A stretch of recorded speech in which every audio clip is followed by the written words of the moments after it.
by author Jacqueline Woodson and illustrated by Rafael Lopez. It is a new book released in 2020.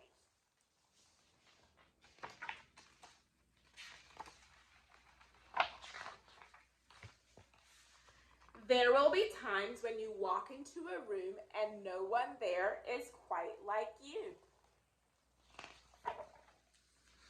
Maybe it will be your skin, your clothes, or the curl of your hair. There will be times when no one understands the way words curl from your mouth, the beautiful language of the country you left behind. My name is Rigoberto. We just moved here from Venezuela.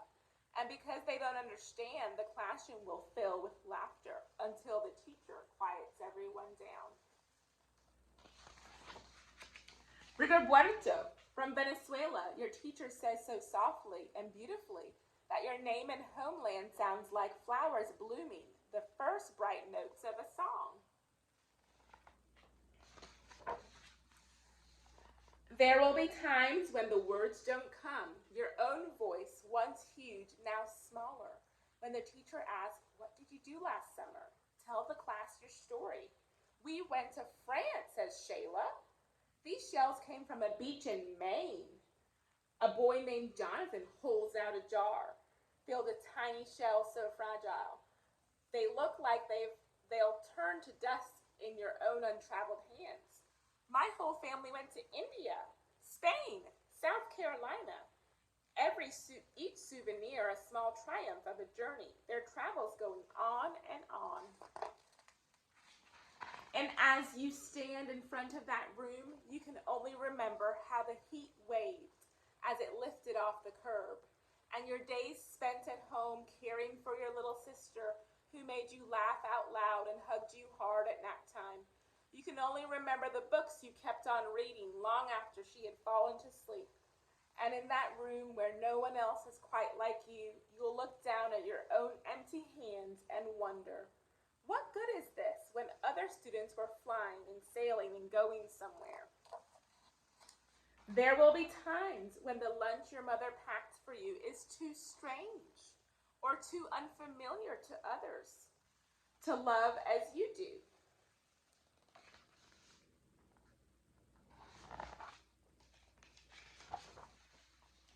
When even your own friend Naja will wrinkle her nose and say, "What's in there anyway?" And you'll wonder how she doesn't see the rice beneath the kimchi.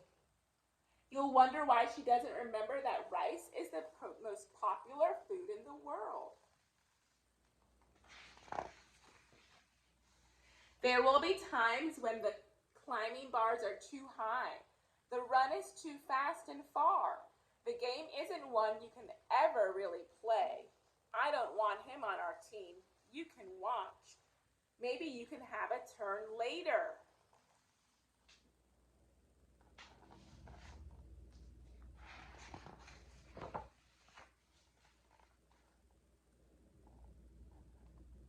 There will be times when the world feels like a place that you're standing all the way outside of. Look at the boy. I wonder how he is feeling.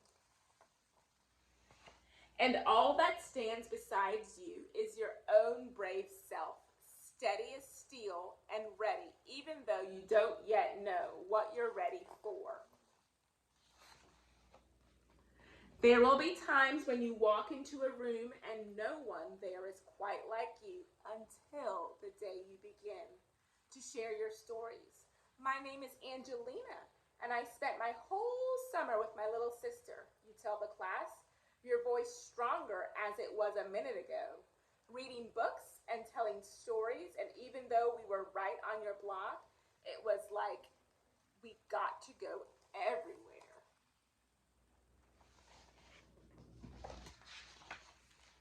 Your name is like my sister's, Rigoberto says. Her name is Angelina too. And all at once in the room where no one else is quite like you, the world opens itself up a little wider to make some space for you.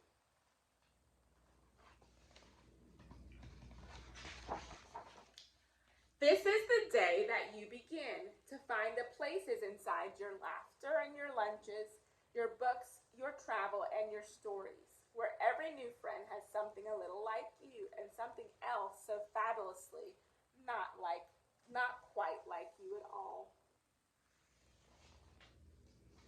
What a beautiful picture. Angelina and Rigoberto.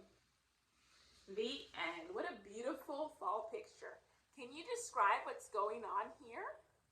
I wonder what season it is. Who are the main characters? Do you remember the name of the little girl? Do you remember the name of the boy from Venezuela? This is such a nice story. The day you begin. What did you learn from the book? The author always has a purpose for writing a story. Miss Jacqueline Woodson had a purpose. What was your favorite illustration by Rafael Lopez? Alrighty, bye. Next time.